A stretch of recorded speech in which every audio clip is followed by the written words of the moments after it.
Olá pessoal, bom dia a todos, como vão? Primeiramente, como sempre, gostaria de agradecer a todos vocês por estarem aqui conosco hoje, participando do nosso webinar. É um prazer para nós da Intertalks, para mim, Diogo, recebê-los aqui. Espero que a gente tenha aí um período bastante produtivo, tá bom? Bom pessoal, o nosso tema hoje é um tema muito bacana, muito atual, né? A gente vai falar um pouquinho sobre o que muda na prática com a saída do PPRA e a entrada do PGR, né? E vamos entender um pouco as funcionalidades da nova ferramenta do PGR, tá ok? Bom, respeitando aí a todos que chegaram no horário direitinho, a gente vai dar só um minutinho aqui para aguardar todos os demais participantes entrarem e aí a gente já começa, tá ok? Como de costume, vai ficar disponível o chat para vocês, vocês vão poder enviar as perguntas para nós, né? As perguntas que forem possível ser respondidas, a gente já vai responder de bate-pronto ao término do nosso webinar. Ficando alguma dúvida restante, aí a gente vai responder depois por e-mail, como de costume, tá ok? Bom, vamos lá, pessoal. Vamos iniciar então o nosso webinar. O que muda na prática com a saída do PPRA e a entrada do PGR? No cronograma do nosso webinar, a gente vai falar um pouquinho sobre o objetivo do webinar, uma introdução geral sobre esse conceito de normas regulamentadoras, etc. Falaremos um pouquinho sobre as atualizações recentes aí nas normas regulamentadoras, sobre a NR1, né, a norma que traz aí a nova nomenclatura, né, o PGR. A gente vai dar uma breve passada aí na norma regulamentadora NR3 por conta de uma ferramenta específica. Na norma regulamentadora NR7, porque não tem como falar de PGR ou de PPRA sem falar de IPCMSO, né? Falaremos um pouquinho sobre a nova NR9 e, por fim, portarias e medidas provisórias importantes e recentes, tá ok? Muito bem, objetivo do webinar. O Programa de Prevenção de Riscos Ambientais, o PPRA, vigorou por 43 anos, desde 1978 até 2021, sendo esta uma das principais ferramentas de prevenção utilizadas por profissionais de segurança e saúde ocupacional durante todo esse período. Então, o PPRA é digamos assim, um integrante extremamente importante, né, para todos os profissionais da nossa área de segurança e saúde ocupacional. Através desse programa que são desenvolvidos outros programas, né, tais como, por exemplo, o Programa de Controle Médico e Saúde Ocupacional e inúmeras outras medidas, né? Então, agora com a saída do PPRA, como que a gente fica? Diante de uma nova realidade na era 4K, em um cenário onde as equipes de segurança e saúde ocupacional estão cada vez mais informatizadas, surge o Programa de Gerenciamento de Riscos, o PGR, inaugurando uma nova era. Tanto é verdade, gente, que essa nova era 4K, agora os sistemas são todos informatizados, né? Existe o sistema de escrituração digital, o e-social, que já foi mencionado aqui por nós inúmeras vezes em webinar, etc. Então, assim, as equipes elas acabam tendo uma familiaridade maior com os sistemas digitais também, né? E o objetivo deste webinar é apresentar as principais mudanças ocorridas desde então e como o PGR substitui o PPRA. Introdução. As normas regulamentadoras foram criadas a partir da Lei nº 6.514, de dezembro de 1977. Essa lei alterou o capítulo 5 da CLT, Consolidação das Leis do Trabalho. Esse capítulo é relativo à segurança e medicina do trabalho.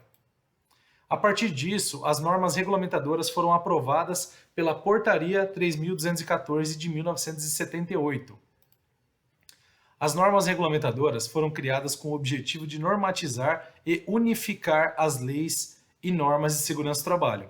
Foram feitas em capítulos para facilitação da leitura, interpretação e aplicação das mesmas, bem como a sua fiscalização, que até então, no passado, era feita por profissionais, né, o famoso auditor fiscal. E hoje, a partir do desenvolvimento do e-social, como é um sistema binário, quando a empresa fizer a comunicação de um evento, né, a chamada assim mensageria, essas informações serão fiscalizadas automaticamente.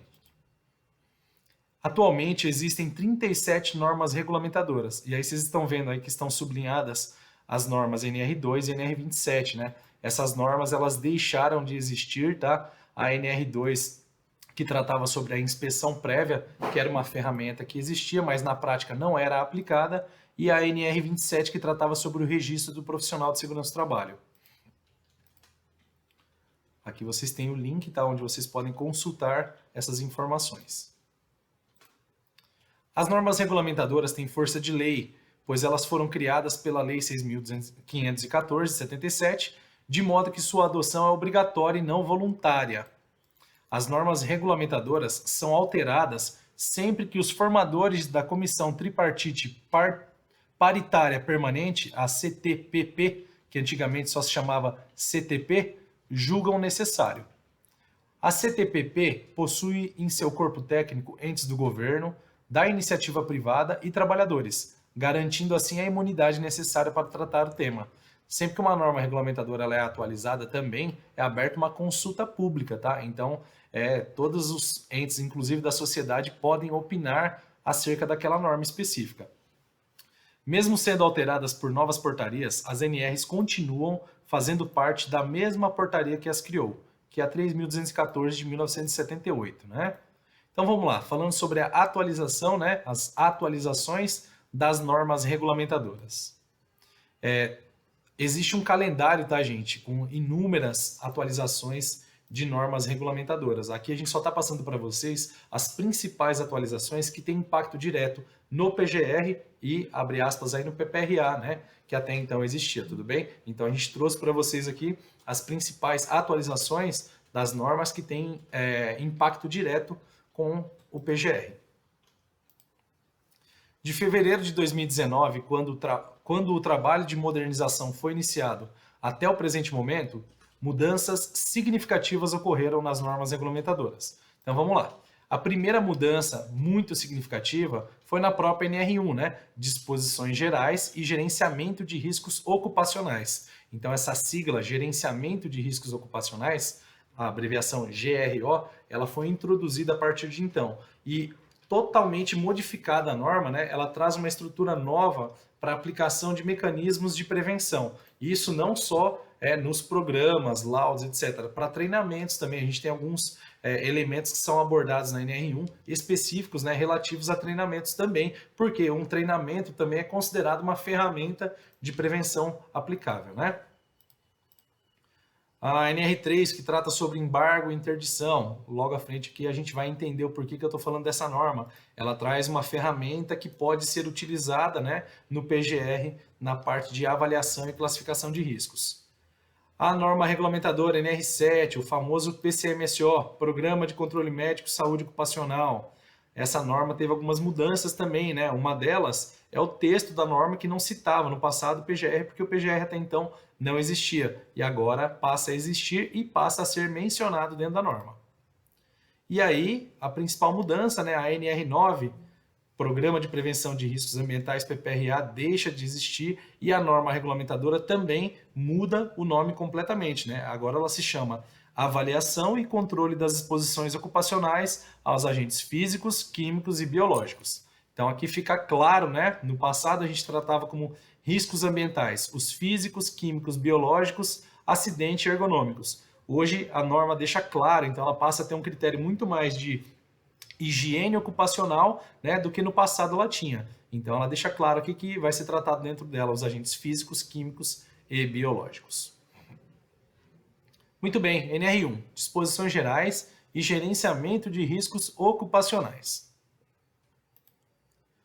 A NR1 dispõe sobre as diretrizes gerais relacionadas a todas as normas regulamentadoras, incluindo tipificação, e a partir de sua alteração dispõe sobre o gerenciamento de riscos ocupacionais, né, o GRO. A partir disso, as medidas de segurança e saúde ocupacional passam a ter um critério cada vez mais gerencial, focadas no todo e não mais em apenas um ou outro programa, né? No passado, os programas eram feitos de uma forma totalmente segregadas, né? Então você tinha ali o PPRA e o PCMSO, tudo bem, sempre se conversaram. Mas, por exemplo, análise ergonômica do trabalho, laudo de insalubridade, laudo de periculosidade, o laudo técnico das condições do ambiente de trabalho, né? O famoso LTCAT, os programas, né, o Programa de Conservação Auditiva, PCA, o Programa de Proteção Respiratória, PPR, tudo isso hoje, né, ele é tratado numa macroestrutura chamada de Gerenciamento de Risco Ocupacional, GRO. Isso tudo dentro de um programa, né, o PGR, Programa de Gerenciamento de Riscos. Uma das principais mudanças estabelecidas na NR1 foi o estabelecimento do PGR, que substitui o até então PPRA. Um grande ganho na atualização da NR1 a respeito do gerenciamento de riscos ocupacionais é que a metodologia de aplicação das normas internacionais, tais como a OSHA, né, a 18.000 e a ISO 31.000, né, a série 31.000 que trata sobre gestão de riscos, bem como da ABNT NBR ISO 45001, que corresponde ao Sistema de Gestão Integrado, né, trazendo aí uma parte mais específica voltada à segurança e saúde ocupacional. O PGR pode ser parte integrante de um sistema de gestão ou desdobrado em planos e subprogramas, como eu acabei de mencionar, né? O Programa de Proteção Respiratória, Programa de Conservação Auditiva, Análise Ergonômica do Trabalho. A NR17 também mudou bastante, né? Inclusive tem um item novo agora, que é uma análise simplificada, uma análise preliminar na parte ergonômica. Mas enfim, isso aí são cenas para o próximo episódio. Ainda tratando da NR1, a gente tem aí um item importantíssimo que é mencionado na NR, né? O inventário de riscos e as metodologias. Então vamos lá. Inventário de riscos é um documento que serve para identificar e listar os riscos que existem nas atividades dos funcionários, tais como os físicos, químicos, biológicos, ergonômico, acidente, etc. Trata-se de um documento de caráter preventivo e que serve para documentar os riscos existentes na empresa, a fim de se desenvolver ações e medidas para que eles sejam minimizados, né? O inventário de risco deve ter, no mínimo, as seguintes informações. 1. Caracterização dos processos e ambiente de trabalho. 2. Caracterização das atividades. 3. Descrição dos perigos, possíveis lesões ou agravos à saúde do trabalhador. Identificação das fontes de risco, identificação dos grupos de trabalhadores sujeitos e medidas de prevenção implementadas.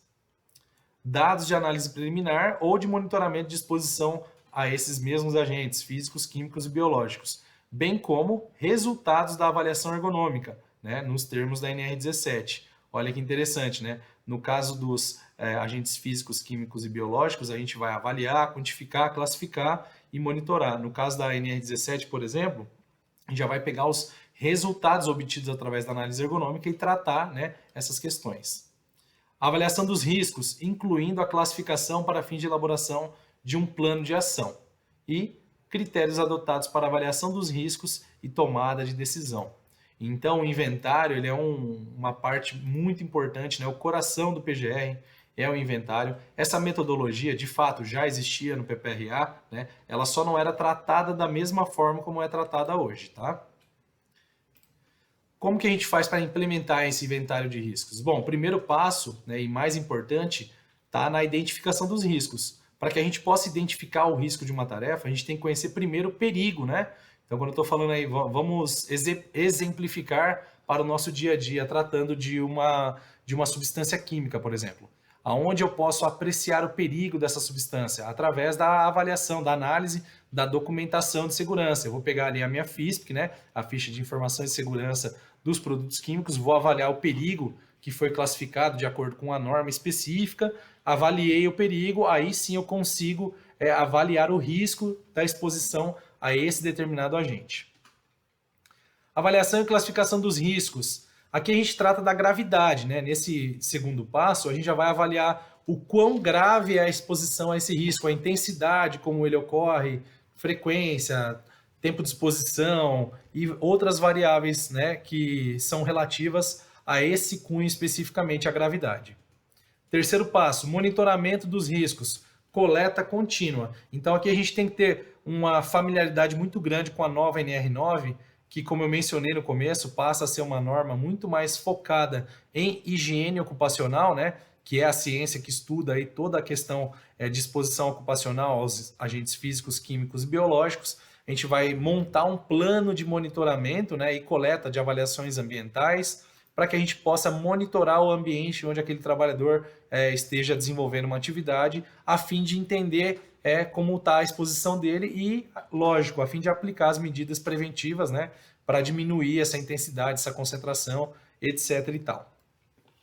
Quarto passo, apontamento dos resultados. Então, aqui nesse quarto passo, a gente já conseguiu identificar o perigo das substâncias, a gente já avaliou o risco da exposição, de que forma, quais são as principais vias de exposição no nosso organismo, oral, dérmica, enfim, inalatória, seja qual for. A gente já conseguiu classificar, né, e colocar ali numa matriz de gravidade quais são os agentes que a gente tem que trabalhar com maior rigor, quais que a gente pode trabalhar com menor rigor, e a gente já trabalhou ali todo esse plano de monitoramento contínuo. Aqui a gente só vai apurar os resultados de fato para poder fazer o quê? Tratar depois, né? Eu tenho já todos os resultados em mãos, eu já apurei esses dados, agora a partir desse momento a gente vai fazer o quê no nosso PGR? Né? A gente vai aplicar nele um sistema cíclico. O que é um sistema cíclico? É um sistema onde a gente nunca para de melhorar. Aí a gente pode mencionar aí para vocês algumas metodologias bastante conhecidas, o PDCA, Six Sigma, Kaizen, Lean Manufacturing, 5S e várias outras ferramentas que podem ser aplicadas, né? É o que a gente chama de análise de efetividade, é visitar novamente o programa e verificar quais pontos podem ser melhorados, tudo bem? Uma coisa importante, tá, gente? O PGR também muda um pouquinho a questão da periodicidade de renovação, né? Então, o PPRA valia por 1 ano, o PGR vale por 2 anos. Existem algumas exceções, tá? Olha só que interessante, né? Como eu já mencionei, hoje a gente não depende exclusivamente da OSHAS, né? A gente já tem a nossa própria norma, né? A nossa ISO 45001, que trata sobre o sistema de gestão de saúde e segurança ocupacional, requisitos com orientação para o uso. Então, a partir da apreciação dessa norma, a gente pode estabelecer um sistema mais robusto, né, de gerenciamento dos riscos ocupacionais. E aí nós temos as normas auxiliares, né? Por exemplo, a BNT NBR EC 31010, gestão de riscos, técnicas para processo de avaliação de risco. Aí existem outras metodologias, tá, gente, que podem ser utilizadas ou adaptadas, né? Algumas delas não são metodologias específicas para avaliação de risco nessa finalidade, como FEMEA, Ishikawa, RASOP, 5W2H, mas essas metodologias podem ser adaptadas e utilizadas sim. Então, cada empresa vai estabelecer o seu mecanismo específico. Quando eu mencionei NR3, a gente estava falando sobre embargo e interdição, né? Essa norma, ela tem lá 3 tabelinhas importantíssimas para nós, né? Ó, tabela 3.1, que fala sobre a classificação das consequências. Então, você tem ali na primeira coluna, consequência, morte, severa, significativa, leve ou nenhuma. E na segunda coluna, o princípio geral. Na tabela 3.2, a gente tem a classificação das probabilidades, né? Então você tem ali, ó, provável, possível, remota, e a última que não deu para aparecer ali é raro, né? E a descrição. Baseado nisso, na tabela 3.1 e na tabela 3.2, perdão, nós temos aí a tabela 3.4, né? Tabela de excesso de riscos, exposição ao risco pode resultar em uma lesão ou adoecimento de diversas vítimas simultaneamente. Então, com base nas informações contidas na tabela 3.1, né, e na tabela 3.2, a gente consegue estabelecer uma matriz de risco e aplicar isso na prática, tudo bem? Essa, gente, é uma das possíveis ferramentas que podem ser utilizadas, tá? Cada empresa deve estabelecer a sua própria ferramenta. Mas para quem falava assim, a gente não tem mecanismo para fazer isso, tá aqui, ó, a própria norma regulamentadora, ela te traz esses mecanismos, tá? NR7, Programa de Controle Médico e Saúde Ocupacional. Esse aqui é o famoso primo que cresceu junto. Sabe o primo que cresceu junto com você, que você conhece desde pequenininho? O PCMSO tá para o PPRA, né, agora PGR, como esse primo, né? Não tem como construir um programa de controle médico sem que tenha sido feita toda a etapa de avaliação preliminar, né, feita antigamente pelo PPRA, agora pelo PGR. Então, assim, a norma, ela teve inúmeras mudanças. Eu trouxe aqui para vocês algumas delas, né, as que têm impacto para nós aí no PGR, tá? Então, vamos lá. Atualização dos limites de exposição ocupacional. A NR15, né, a gente tem lá, ó, no anexo 11, aproximadamente 150 substâncias catalogadas, né, com limite de exposição ocupacional. Algumas dessas substâncias possuem marcadores biológicos, né? O que são os marcadores biológicos? São aqueles indicadores de exposição mesmo, o quanto que a pessoa pode estar exposta a um determinado produto. Então, o quadro 1 e o quadro 2 da NR7, ela atualizou, né, esses limites de exposição aí, trazendo uma realidade mais próxima da CGH. Exigências de exames toxicológicos no anexo 1, revogação de portarias, né? Então teve várias portarias que foram revogadas a partir da publicação da portaria 6.734 de 2020, mudanças no texto sobre o PCMSO, né? Aí você tem lá essa mesma portaria realizou algumas mudanças no texto da antiga NR7, né? Como, por exemplo, a menção do PGR que não existia, né? Ela tratava sobre PPRA, não tinha previsão legal sobre o PGR, agora tem. Outra mudança interessante aí também, né? Médico responsável substitui o termo médico coordenador. O novo texto traz lá, ó, médico do trabalho responsável pelo PCMSO, médico examinador e médico elaborador do PCMSO. Então não existe mais o médico coordenador do PCMSO. E também o termo relatório analítico substitui o antigo termo relatório anual, tá? Tem várias outras mudanças no ASO, na periodicidade de exames, na questão de exames de retorno ao trabalho, né? Eu só trouxe aqui algumas para a gente poder ficar no mesmo cenário, tá? Muito bem, NR9, avaliação e controle das exposições ocupacionais, agentes físicos, químicos e biológicos. A primeira e mais significante mudança na norma foi o próprio nome, que passou a vigorar, né, em 1º de agosto de 2021. A data original seria 10 de março de 2021, porém, em decorrência dos acontecimentos acerca de Covid-19 e da necessidade de revisar todas as mudanças a partir dos efeitos da pandemia, a data acabou sendo alterada, assim como várias outras, né? O PPRA deixa de ser obrigatório e quem ganha espaço e obrigatoriedade é o PGR, conforme a norma regulamentadora NR1.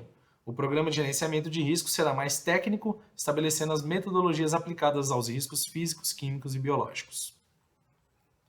Em se tratando do mérito de higiene ocupacional, um ganho efetivo para o PGR em substituição ao PPRA é que, na ausência de limites de tolerância previstos na NR15 e seus respectivos anexos, devem ser utilizados como referência para a adoção de medidas de prevenção aqueles previstos pela ACGIH. Muito bom, né, gente? Muito bacana isso. A última versão da ACGH publicada é 2021. Imagino que já estejamos em vias de receber a 2022, mas é isso. Agora a gente pode usar as referências da ACGH, tá? Essa mudança se dá através do item 9.6, disposições transitórias, que serão válidas a partir da data de vigência da norma, até que sejam estabelecidos os anexos específicos pela própria norma. Então, assim, a norma também, a NR9, ela vai trazer alguns anexos específicos, né, sobre exposição ocupacional. Até que isso seja feito, a gente tem a CGH como referência. Além disso, a norma passa a focar exclusivamente nos riscos físicos, químicos e biológicos. Das medidas provisórias e portarias. Muito bem. Portaria MTP, a sigla MTP, tá, gente? Ministério do Trabalho e Previdência. Vamos só relembrar aí, o Ministério do Trabalho e Emprego ele havia sido destituído, deixou de existir, se transformou numa pasta, né, Secretaria Especial da Previdência e Trabalho, pertencente ao Ministério da Economia, e recentemente, posso estar enganado agora, mas se não me falha a memória, julho do ano passado, voltou, né, a se tornar um ministério, só que dessa vez Ministério do Trabalho e Previdência, né? Faz muito mais sentido, aliás, quando a gente fala de mensagerias, né, das comunicações são feitas para o e-social, no 2220 ou no 2240, a gente está falando ali de documentação trabalhista e previdenciária, né? PGR, LTCAT, PCMSO, enfim, então faz muito mais sentido, né, essa sigla MTP. Publicada em 19 de abril de 2022 no Diário Oficial da União, a Portaria MTP 806, que altera as normas regulamentadoras NR12, Segurança no Trabalho em Máquinas e Equipamentos, Anexo 13A, Benzeno da NR15, Atividades e Operações Insalubres, NR20, Segurança e Saúde no Trabalho com Inflamáveis e Combustíveis, NR22, Segurança e Saúde Ocupacional na Mineração, NR29, Segurança e Saúde do Trabalho Portuário, NR32, Segurança e Saúde nos Trabalhos com Serviços da Saúde e NR34, Condições e Meio Ambiente de Trabalho na Indústria de Construção, Reparação e Desmonte Naval. o objetivo desses ajustes é harmonizar as referidas normas regulamentadoras com o PGR. Olha que interessante. Então, esses ajustes que ocorreram nessas normas acima mencionadas foram feitos de forma a harmonizar essas normas com a aplicação do PGR, né? Então aqui, poxa vida, NR12 muito importante na indústria, né? Toda a parte de maquinário, equipamento. NR20 muito importante para quem trabalha, manipula, manuseia ou transporta inflamáveis e combustíveis. E as demais normas aí são normas setoriais, né? Mineração, atividade portuária, atividade da saúde, atividade naval, enfim. Então, a portaria veio para auxiliar neste sentido, tá? E aí a gente tem uma portaria que é até anterior a essa, mas eu trouxe no final por uma questão específica, né? Uma das mudanças que ocorreram aí é que as empresas, microempreendedores individuais passam a ter uma, como que eu não estou sabendo buscar o termo mais apropriado nesse momento, mas digamos assim, uma bonificação. Né? Então, eles não precisam cumprir todos os requisitos iguais a uma indústria química, por exemplo. Né? Então, essa portaria ela aprovou a nova redação da norma regulamentadora NR1, né? Dizendo o seguinte, ó, enquanto não houver um sistema informatizado para o recebimento da declaração de informações digitais previstas nos subitens 1.8.4 e 1.8.6 do anexo 1 desta portaria, o empregador deverá manter a declaração de inexistência de riscos no estabelecimento para fazer jus ao tratamento diferenciado. O que significa isso? Você tem uma papelaria, por exemplo. Você não vai precisar montar todo aquele aparato de segurança igual uma indústria, tá? Neste caso, se não houverem riscos ocupacionais, você vai lá emitir, lógico, quem deve fazer isso é um profissional legalmente habilitado ou um profissional técnico, né, qualificado para isso, mas vai emitir uma declaração de inexistência de riscos. Tá ok? Bom, pessoal, muito bem. Chegamos aí ao término, né, do nosso webinar. Foi bem rápido, são muitas informações a serem tratadas. A gente entende muito bem isso. Mais uma vez eu quero agradecer imensamente a todos vocês pela participação. E agora a gente vai abrir um breve momento aqui para que a gente possa tirar algumas dúvidas, tá? Então, estou recebendo uma série de perguntas aqui. Na medida do possível, né, pretendo responder todas elas. Vamos lá.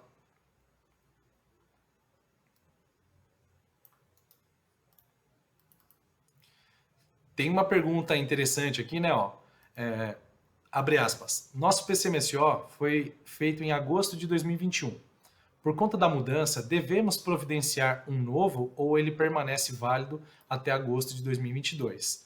Eu não tenho o nome da pessoa que perguntou aqui, mas assim, não há necessidade de estabelecer um novo PCMSO por conta dessa mudança especificamente, tá? Se houve algum tipo de mudança nos riscos avaliados, aí sim é feito um novo PCMSO. Neste caso, naquele cronograma de acompanhamento, vale fazer um apontamento, né? Seja manual ou de forma eletrônica, especificando quando que vocês iniciaram toda a elaboração do PGR, em que etapa que vocês estão atualmente e o que vocês pretendem fazer para as próximas etapas, tá?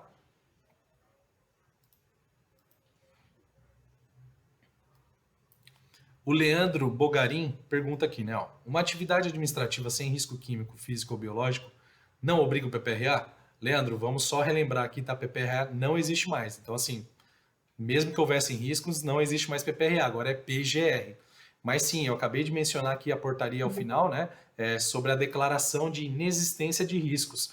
Precisa ser feita por um profissional da área, né, um técnico de segurança, um engenheiro de segurança, um médico do trabalho, enfim, algum profissional que tenha conhecimento técnico para isso, ele vai, se for identificado que não existe risco ocupacional, ele vai emitir essa declaração para sua empresa, tá? Luciana pergunta, existe previsão para a atualização dos limites de tolerância prevista na NR15? Luciana, excelente pergunta, né? Até porque, para quem conhece um pouquinho aí do histórico da NR15, a nossa norma regulamentadora é do ano de 1978. De lá para cá, ela, né, mantém os mesmos níveis de exposição ocupacional no anexo 11 da NR15, né? Então, assim, existem calendários que estão correndo sobre mudanças das normas. Eu não me lembro agora especificamente sobre o anexo 11, se tem uma data já prevista, mas sim, com certeza elas serão atualizadas, tá? Cláudia pergunta, quem é o responsável pela elaboração e assinatura do PGR? Cláudia, a ferramenta é igual ao PPRA, né? Então, assim, tem que ser um profissional que tenha capacidade técnica para desenvolver isso, tá? Minha recomendação como profissional é que vocês busquem o auxílio de um profissional legalmente habilitado, um engenheiro, um médico, ou de um profissional legalmente capacitado e qualificado, um técnico de segurança do trabalho, para desenvolver isso. Tá? O PGR é um programa bastante complexo, a pessoa precisa entender, compreender realmente de fato, né, quais riscos são avaliados, de que forma fazer isso. Rodrigo, o que será solicitado caso haja fiscalização de um auditor? Rodrigo, essa pergunta é um pouco aberta, assim, né? Primeiro que a fiscalização de um auditor hoje é praticamente improvável, né? Existem pouquíssimos auditores em atividade, boa parte deles já estão aposentados e, como eu mencionei, a auditoria agora vai ser feita através do e-social, é um sistema de escrituração digital que usa código binário. Então, assim, reportou a informação automaticamente vai receber algum tipo de notificação, tá? Claro que pode acontecer de, digamos, abre aspas, uma denúncia no Ministério Público do Trabalho leva a tua empresa um auditor.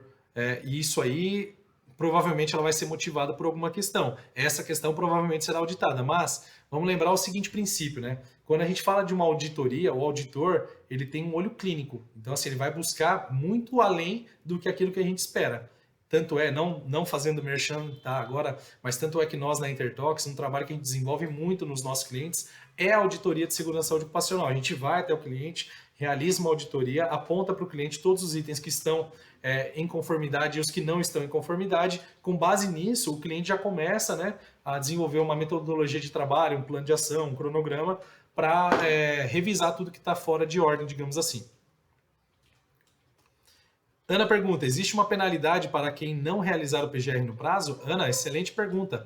A norma regulamentadora NR28, ela fala sobre penalização, né?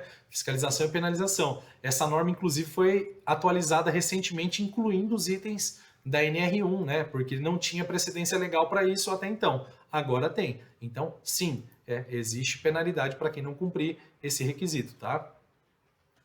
Jaqueline pergunta, o PGR é obrigatório para todas as empresas? Jaqueline, mesma coisa que o PPRA, tá? Empresas, ONGs, instituições públicas, etc. Aldemar pergunta, risco ergonômico faz parte do PGR agora? Aldemar, como mencionado aqui no nosso webinar, né, lá no começo, sim, faz parte. O programa de gerenciamento de riscos, ele não se atém a única e exclusivamente riscos físicos, químicos e biológicos. Para isso a gente tem os parâmetros da NR9. O PGR ele engloba todos os riscos potenciais. Inclusive você pode mencionar os riscos que são tratados na instrução técnica número 16 aqui no estado de São Paulo, que trata sobre o plano de emergência, né? A instrução mudou o nome, agora ela se chama gerenciamento de riscos de incêndio, mas o plano de emergência ainda existe, ele pode ser mencionado no PGR, tá? Pessoal, ninguém perguntou aqui, mas assim, eu vou só abrir uma pergunta polêmica, digamos assim, né? Até porque não há precedência legal para isso. Mas em alguns grupos técnicos existem discussões acerca de, bom, muito bem, o PGR passa a ser obrigatório, ponto final, tem que ter meu PGR. Perfeito, isso está muito claro para todos nós. Mas e o meu PPRA, que eu fiz em setembro de 2021, ele vigora até setembro de 2022? Então, assim, existe essa pergunta em aberto, tá? Opinião de um profissional da área. Emita o seu PGR, ele é obrigatório, ponto final. Se você não fizer, você não está em conformidade com a norma, mas o teu PPRA, né, ele pode ser utilizado, digamos assim, até então, porque ele tem a vigência legal. Uma coisa não tira o peso da outra, tá? Você precisa ter o seu PGR, só que você pode iniciar a elaboração do PGR e desenvolver a ferramenta por um longo período, tendo a base do PPRA, ok? Bom, imagino que aqui as nossas perguntas tenham sido sanadas. Agradeço mais uma vez a todos vocês, espero que vocês tenham uma semana abençoada e até o próximo, tá bom? Grande abraço a todos vocês, muito obrigado, tchau, tchau.